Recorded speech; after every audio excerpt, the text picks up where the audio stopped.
How's it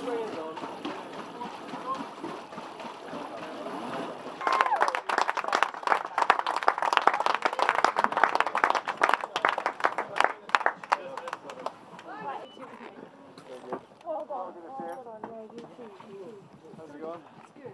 So, you got the email about information, right? So we just get Yeah, there you go.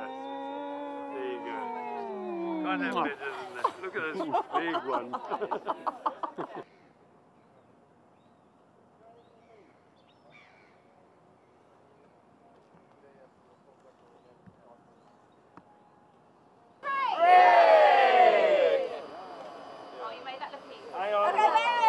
Which way are we? We've got team bows. Where are we going? That way!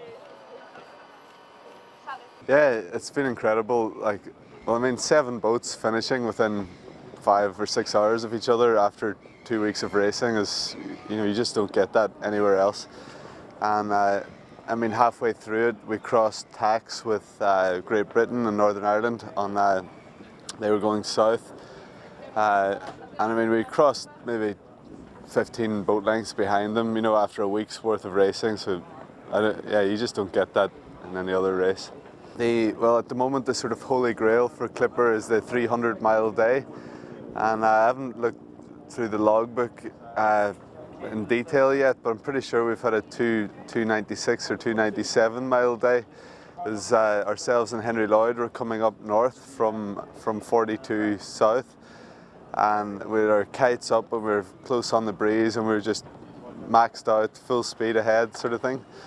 And it was quite funny, when we arrived up, the line for crossing the scoring gate, or the ocean sprint, was at 2 degrees east, and we weren't really focused on that. We were more focused on getting north to get around the the high pressure, sorry.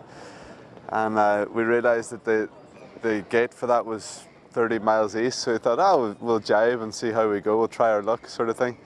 And we jibed over, did a couple of hours on the other jibe, and then jibed back after we crossed the line, and we turned out missing the ocean sprint finish by 20 minutes.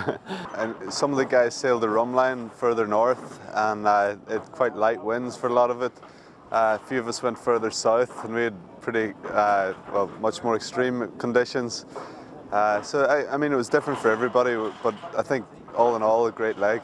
We were hoping to get in daylight, but I guess we managed a really nice Cape Town sunset, and then the breeze picked up, and we had quite a busy tidy up session out in the harbour. And but that was brilliant. We came in through the bridges, and there were crowds of people out on the docks cheering us in. So that was really nice. My name is Jochem Schellekens. I work for Athlon Carlies as an account manager. Right, so tell me a little bit about your experience on this boat and what you've been doing for the last 2 weeks. The experience was great. What we did was we started in Rio, and there were 21 people, and a few of them had sailed before with them to the first leg. So you are integrating in a group. That's a really nice process. A lot of hard work, especially in the first days. We had a lot of tide against us, so there was a lot of movement in the boat. You need to adjust to that. And after that, we had a few days of less wind with a kite up. It was really a nice experience. We had some kite issues in the leg before, and now we were more experienced with the kites. It was really amazing to see the teamwork, and everybody had his own role. Especially the shifts is a difficult thing if you start there. The sleeping and staying up, and sleeping and staying up, and after a few days, you are adjusted. Good. Really nice. Yeah. So, and had you had any sailing experience before? No. Yeah, it was short. We sailed once from the Netherlands to England and back, but it's with 10 friends. So, no, not really experienced. So this is really unexperienced sailor doing something that, yeah, a sailor's dream is maybe. Yeah. The first day when we left, we had a pretty good start. We started in 4th. We got to sail past Copacabana and Ipanema Beach, which was absolutely beautiful. And then literally within a couple of hours, we had a Yankee 1 up. The wind picked up really, really fast. We found ourselves significantly overpowered. A lot of us were up on the foredeck. We took the Yankee 2 sail up there, and we lost the Yankee 2 over the deck twice. It suddenly became very dark. The wind was howling. The water was ripping us across the face. I actually felt at one point that the wave was so big that I was whipped across the face. It felt like my skin had just split open. I was completely drenched, everybody that was on the foredeck. The waves are so big, the boat's heeled over like this, and the salt is in your eyes. It's stinging so much that you're blinded, you can't see anything, it's so dark, and you're just constantly being hit. It was absolutely awful. It took us about an hour and a half to get the Yankee 2 off deck. We finally got that, then we had to drop the Yankee 1. We did an emergency hove to steady the boat. It was so overpowered still. We had a few problems, but it was still trucking along at 5 knots. A few people had a few injuries and that sort of thing. It was really tough going. We eventually got the Yankee back up, started sailing along a lot nicer. And I remember we went down into the galley. Everybody was so exhausted, and we'd had this amazing, beautiful sail, and then all of a sudden it was like, boom, straight back into it. And there was a point where I thought, oh God, not again, it's here, and and we had a couple of days of that and lots of things going wrong, and then after that we sort of settled into it again, and we had consistent winds. We went down into the roaring 40s, and fortunately for us it wasn't too roaring, and we just had really great winds and a really fantastic passage, which allowed us as crew members to bond even more and to actually learn more things and grow. And then we had a couple of incidents where we managed to somehow rip our Yankee 3 sail. We literally ripped it straight from the head at the top right down to the clew. So last time when I did this on leg 1, we had a 10-12 meter rip in it, a few other problems on the sail as well.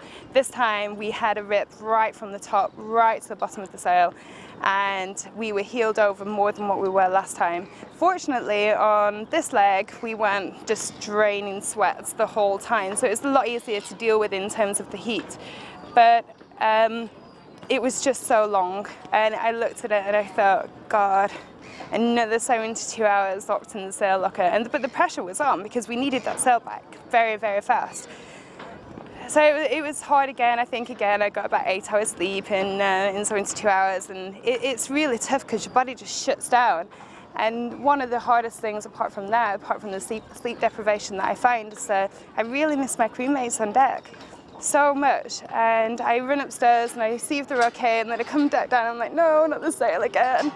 But that's all part of the experience, and I've got a couple of good people that are helping me out with it, and a couple of eager people on the next leg, a couple of leggers which will help me out on it, so I'm really chuffed about that. So, arrival in Cape Town, you arrived after a really good leg in many respects, sun going down, Table Mountain behind us. What was that arrival like first? Well, it was glorious. It was absolutely fantastic.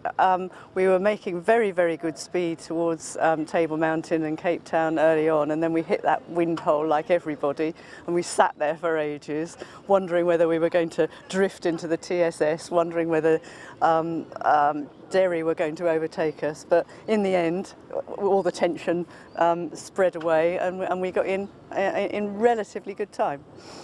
So how has this leg been for you? Because it's a challenging race. It's not just the sailing, it's the living. So how have you coped on this leg? I'm coping a bit better. I'm living a bit better. I'm understanding the rules of how you have to live and how you have to organise yourself.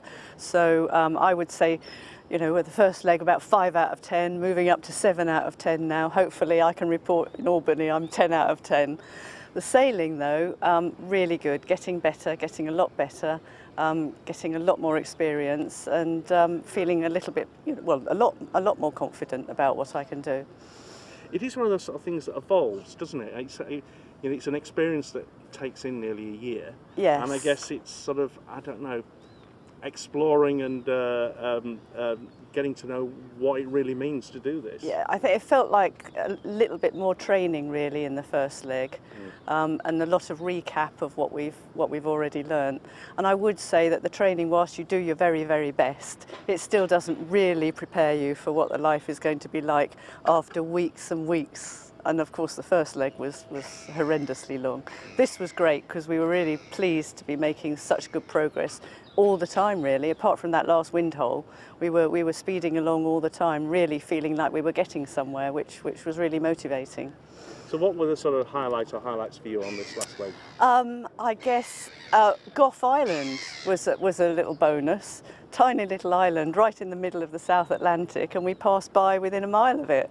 And it looked just like Jurassic Park, you know, where the helicopters come up to Jurassic Park. It was absolutely amazing. I think the wildlife, we've seen more birds and more whales and more dolphins.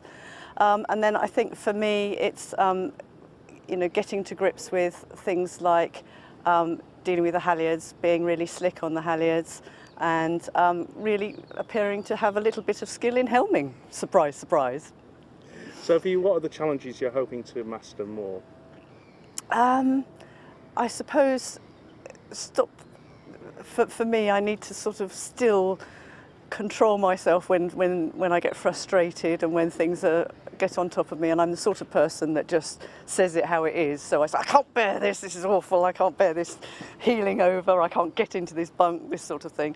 So that sort of frustration, I mustn't take it out on or allow it to permeate the crew. So I've got to control myself a bit more. But the guys at home will understand that as well. Right.